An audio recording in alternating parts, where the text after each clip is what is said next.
Hi, my name is Hannah, and this is my educational autoethnography.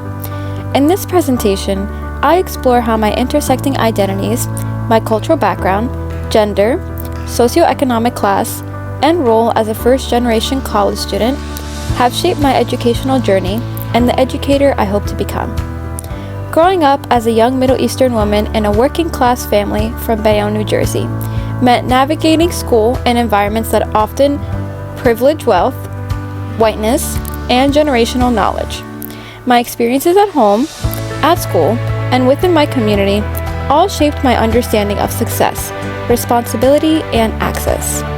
This presentation connects my personal story with the ideas of scholars like Jane N. Wan, Brenner, and the authors of City Kids, City Schools, to show how identity and social context shape educational opportunity.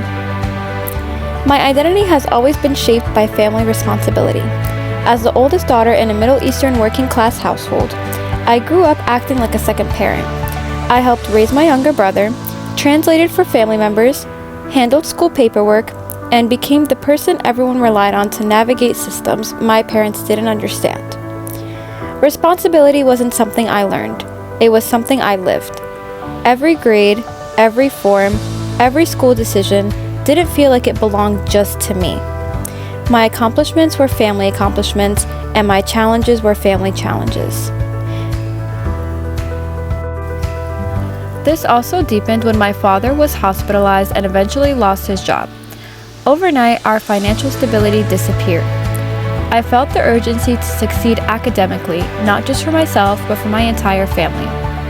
Brenner's ecological systems theory explains that no child develops in isolation. Our home life, community, and financial stress all shape our experiences in school.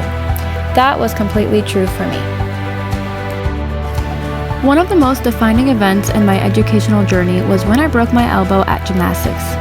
The injury was far worse than a simple break. I needed surgery, and 2 metal nails were placed into my elbow to hold it together while it healed.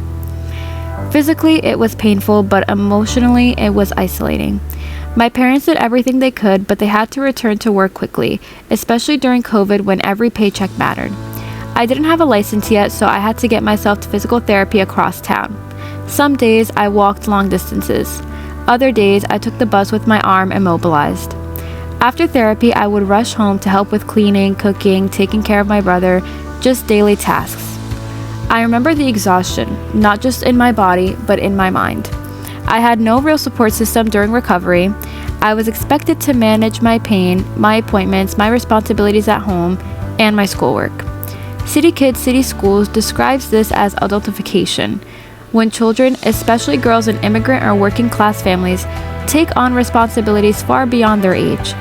Looking back, this experience taught me empathy for students who quietly carry hidden struggles. As a first-generation college student, I had no roadmap, no older siblings, no extended family in the US to guide me, and no one to explain the college system. My high school had over 600 students per grade, and counselors were overwhelmed. I felt invisible in a sea of hundreds. Then COVID hit. Everything shut down. The few resources we did have disappeared. I remember sitting at my kitchen table trying to teach myself how to apply to college. I filled out FAFSA alone, staring at tax forms I didn't understand, scared that one mistake could hurt my family financially. This experience showed me exactly what Kozel describes in Still Separate, Still Unequal. Students in urban public schools often have to navigate major educational decisions without guidance. While my peers had advisors, tutors, or college-educated parents, I had Google, trial and error, and determination. These experiences showed me how inequity isn't about effort, it's about success.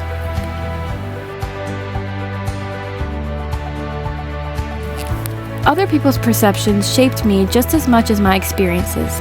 In both my family and my friendships, I became known as the glue, the person who held everything and everyone together.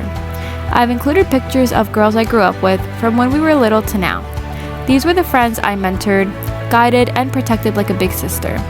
I helped them with college applications, drove them to get their prom dresses when their parents were working, picked them up from gatherings, and made sure everyone stayed close and supported. In those same group photos, Holidays, birthdays, casual hangouts represent the role I played. I was the one who organized gatherings, made plans, brought everyone together, and checked in on everyone. But being the glue also came with emotional weight. I rarely had space to break down or say I was overwhelmed. Even with teachers, I came off as quiet, strong, and independent, so they assumed I didn't really need any help. Inside, I often wished someone would notice that I was struggling. This taught me that the students who seem strong or self-reliant often have the deepest unmet needs.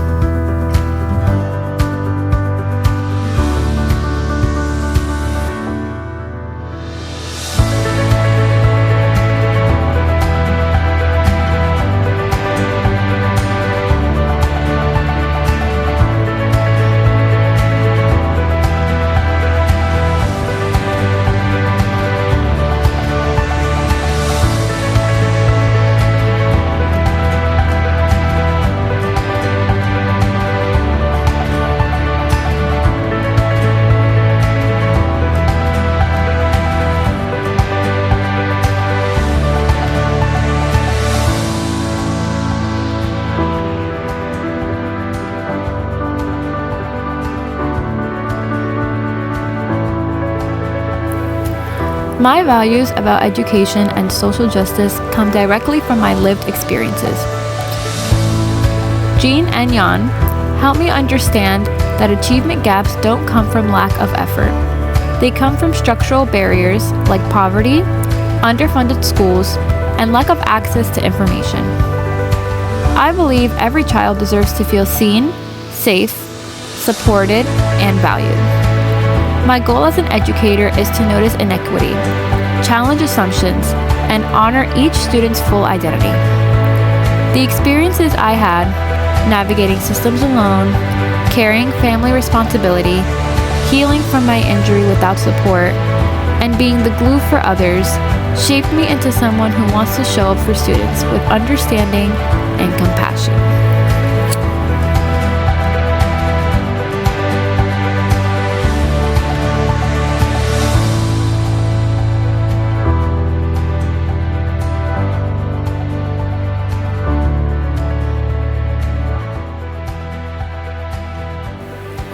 In reflecting on my identity and educational journey, I've realized how much my experiences prepared me to be the teacher I needed growing up.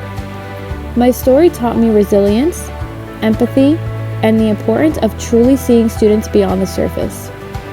I want to be the educator who notices the quiet student carrying a heavy load, who supports children as whole people, and who advocates for equity and fairness.